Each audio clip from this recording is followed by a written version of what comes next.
Hello everyone, welcome back to my tutorials. आज की इस वीडियो में हम बात करेंगे मर्चेंट सर्कल के बारे में, उसका एनालिसिस करेंगे।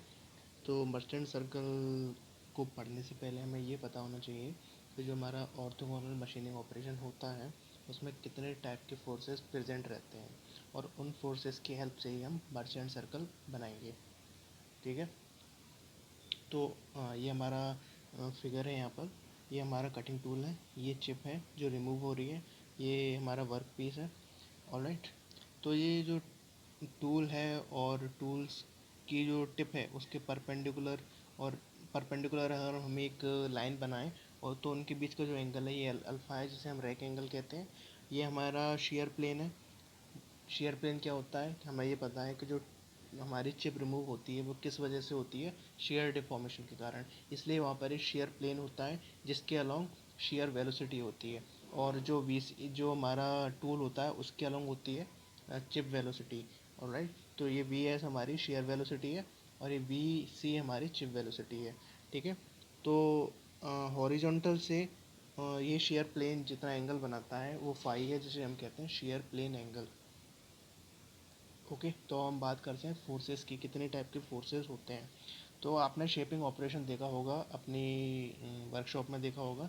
उसमें हम जो कटिंग डायरेक्शन होता है, जो कटिंग फोर्स होता है वो होता है इस डायरेक्शन में, कटिंग डायरेक्शन है। और उसको जो फीड देते हैं हम वो परपेंडिकुलर फीड देते हैं। तो जो कटिंग डायरेक्शन है और फीड डायरेक्शन है उनके बीच का एंगल कौन सा कितना होता है, 90 डिग्री होता है। तो यहाँ से हमें क्या पता लगता है कि जो हमारा कटिंग फोर्स है उसे हम एफ एच से रिप्रेजेंट करते हैं और हमारा जो फीड फोर्स है उसे हम एफ बी से रिप्रेजेंट करते हैं, means horizontal force and vertical force. यानी ये एक दूसरे के क्या होते हैं, परपेंडिकुलर होते हैं।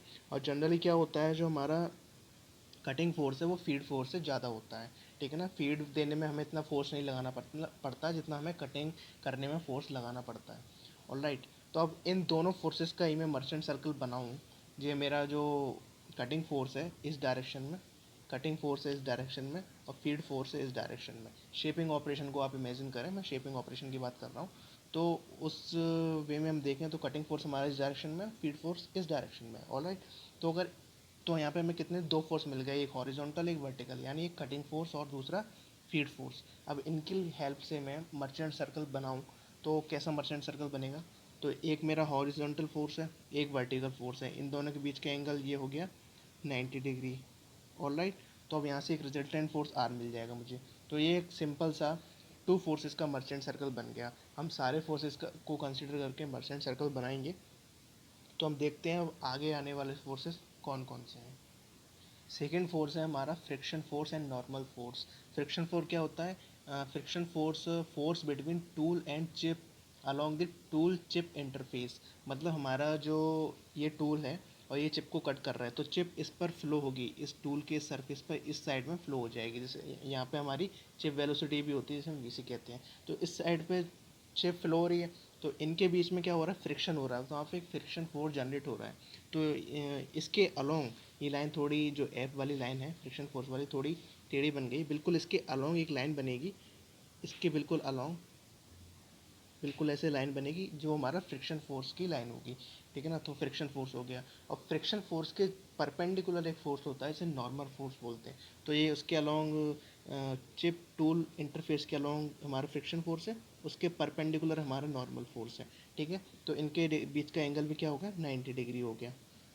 अब हमें ये पता है फ्रिक्शन का कॉन्सेप्ट से कि फ्रिक्शन क्या होता है, म्यू इंटू एन। यहाँ पे म्यू क्या होता है, हमारा कोफिशिएंट ऑफ फ्रिक्शन होता है। ऑलराइट। तो म्यू यहाँ से हम क्या लिख सकते हैं, एफ बाई एन, मतलब force by normal force, friction force by normal force को हम क्या लिख सकते हैं, म्यू लिख सकते हैं।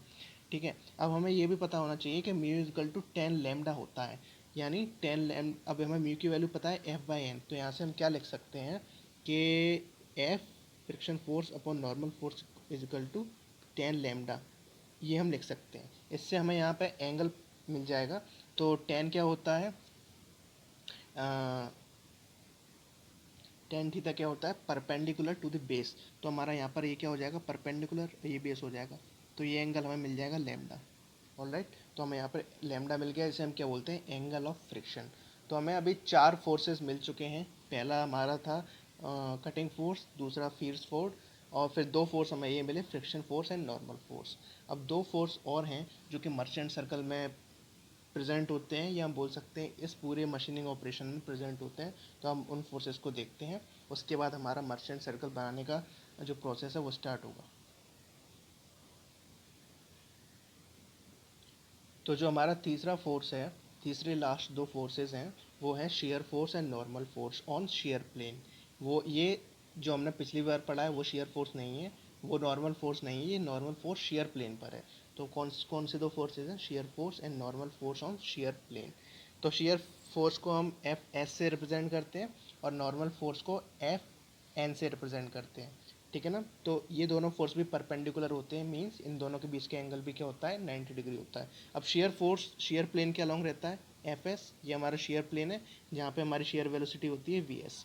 ऑलराइट, अब इसके परपेंडिकुलर जो फोर्स आता है शेयर प्लेन पे, वो होता है नॉर्मल फोर्स शेयर प्लेन के परपेंडिकुलर। तो इनके बीच का एंगल भी क्या हो गया, 90 डिग्री। तो हमारा जो शेयर फोर्स है और नॉर्मल फोर्स है जो शेयर प्लेन के परपेंडिकुलर है, उनके बीच का एंगल भी 90 डिग्री हमें पता लग गया है। तो हमें सारे 6 फोर्सेस पता लग चुके हैं, तो हम अपना मर्चेंट सर्कल बना सकते हैं। ठीक है। Combining all forces and generating merchant circle, हम सारे फोर्सेस को कंबाइन करके मर्चेंट सर्कल बनाते हैं। ऑलराइट, तो हमारे पहले दो फोर्सेस कौन से थे, cutting force and feed force. Cutting force को एफ एस से रिप्रेजेंट किया था, फीड फोर्स को एफ बी से रिप्रेजेंट किया था। ऑलराइट, फिर हमारे सेकंड फोर्स कौन से आए थे, फिर आया था हमारा फ्रिक्शन फोर्स, जो कि along the direction of chip tool interface लग रहा था, और उसके परपेंडिकुलर कौन सा था, नॉर्मल फोर्स। तो ये फोर्स आ गए। ठीक है ना। इनके रिजल्टेंट हमें ये फोर्स मिला है आर।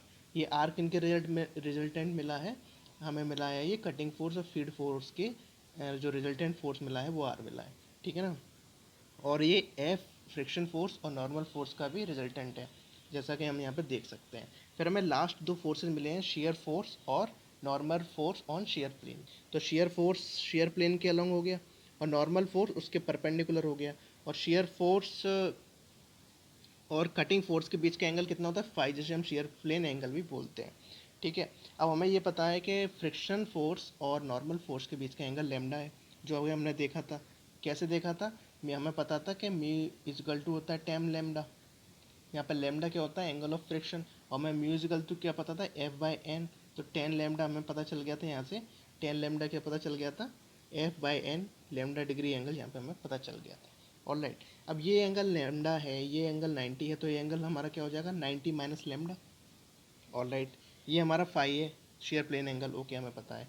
ठीक है। अब ये हमारा जो यहाँ पर टूल टिप है उसके परपेंडिकुलर लाइन खींचे, तो हमारा ये क्या है, रैक एंगल है। ये हमारा क्या है, रैक एंगल। इसको नीचे अगर मैं नीचे एक्सटेंड कर दूँ इस लाइन को, तो ये रैक एंगल, ये भी रैक एंगल, एक ही बात हुई ना। ये रैक एंगल, शेयर प्लेन के अलॉन्ग भी रैक एंगल, इसके अलॉन्ग भी रैक एंगल। ऑलराइट, तो ये हमारा रैक एंगल हो गया। यहाँ पे आप इमेजिन कर सकते हैं टूल को। तो ये रैक एंगल हो गया अल्फ़ा। अब ये वाला एंगल क्या होगा, ये एंगल हमारा लेमडा माइनस अल्फ़ा है। अब ये लेमडा माइनस अल्फ़ा कैसे है, अब आप ये देखो कि ये वाली लाइन को मैं इधर एक्सटेंड कर दूँ, इधर एक्सटेंड कर दूँ, तो मुझे पता है इसके और इसके बीच का एंगल कितना होना चाहिए, 90 डिग्री। ये हॉरिजॉन्टल लाइन और ये वर्टिकल लाइन के बीच का एंगल कितना होना चाहिए, टोटल 90 डिग्री होना चाहिए। ठीक है। तो मुझे कौन कौन से एंगल पता है, 90 माइनस लेमडा प्लस अल्फ़ा, इसे मान लेता हूँ मैं एंगल एक्स। ठीक है ना। तो मैं क्या लिख सकता हूँ यहाँ से, 90 minus lambda plus alpha is equal two plus x. 90 minus lambda plus alpha plus x कितना होना चाहिए, टोटल 90 डिग्री होना चाहिए। ठीक है।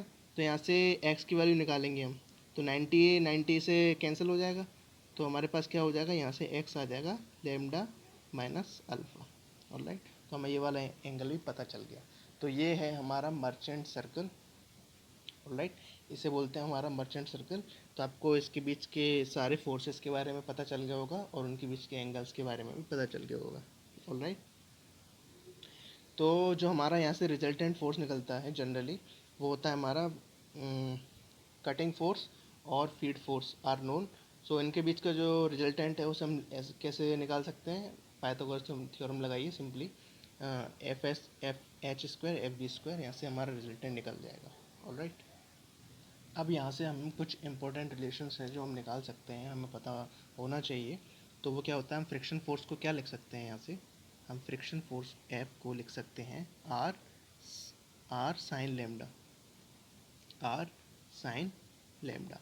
मीन्स इसका ये जो रिजल्टेंट फोर्स है आर, इसका अगर हम इस रिजल्टेंट फोर्स है और ये इसके रिजल्टेंट फोर्स और नॉर्मल फोर्स के बीच का एंगल लेमडा है, तो ये क्या हो जाएगा, इसका परपेंडिकुलर कंपोनेंट क्या हो जाएगा, आर साइन लेमडा। तो वो किसके इक्वल होगा, आर साइन लेमडा, एफ के इक्वल। तो F is equal to R sine lambda. और दूसरा हमारा shear force F S. Shear force कैसे निकालेंगे, तो ये आप ट्राइंगल देख रहे हैं ए, ये जो ट्राइंगल बनना है ए बी एंड सी, इसमें जो एंगल है ये पूरा, ये एंगल 90 डिग्री है और ये जो एंगल है ये कितना है, five plus lambda minus five plus lambda minus alpha. Alright, तो यहाँ से हम क्या निकालना चाहते हैं, शेयर फोर्स निकालना चाहते हैं।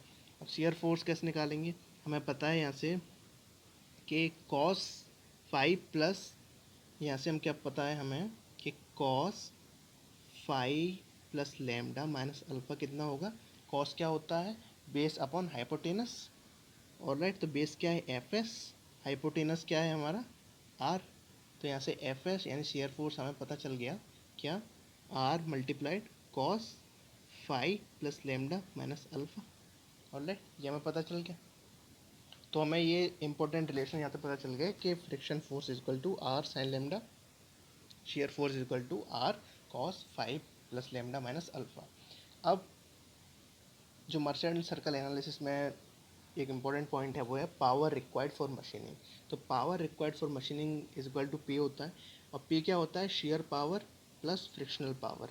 शेयर पावर को पी एस से रिप्रेजेंट करते हैं, फ्रिक्शनल पावर को पी एफ से रिप्रेजेंट करते हैं। तो जो टोटल पावर पी होती है वो होती है cutting force into cutting velocity. Share power जो होती है shear force into shear velocity. Frictional power में होती है frictional force into chip velocity. Alright, और जनरली जो शेयर पावर होती है वो फ्रिक्शनल पावर से ज़्यादा होती है। ऑलराइट, तो परसेंट फ्रिक्शनल पावर निकालने के लिए क्या करेंगे, हम frictional power divided by total power और उसका 100 से मल्टीप्लाई कर देंगे तो हमें फ्रिक्शनल पावर का परसेंट में मिल जाएगी। अब जो लास्ट इंपॉर्टेंट पॉइंट है मर्चेंट सर्कल एनालिसिस में, specific cutting energy. Means cutting करने के लिए कितनी स्पेसिफिक एनर्जी हमें रिक्वायर्ड है, कितनी एनर्जी रिक्वायर्ड है। एक स्पेसिफिक एनर्जी को यूज से प्रेजेंट करते हैं, means energy required for removal of per unit volume. Per unit volume material remove करने के लिए जितनी एनर्जी चाहिए उसे हम बोलते हैं स्पेसिफिक कटिंग एनर्जी। तो U means joule per metre cube, per volume, volume क्या होता है मीटर क्यूब या एम एम क्यूब भी ले सकते हैं, तो joule per M M cube.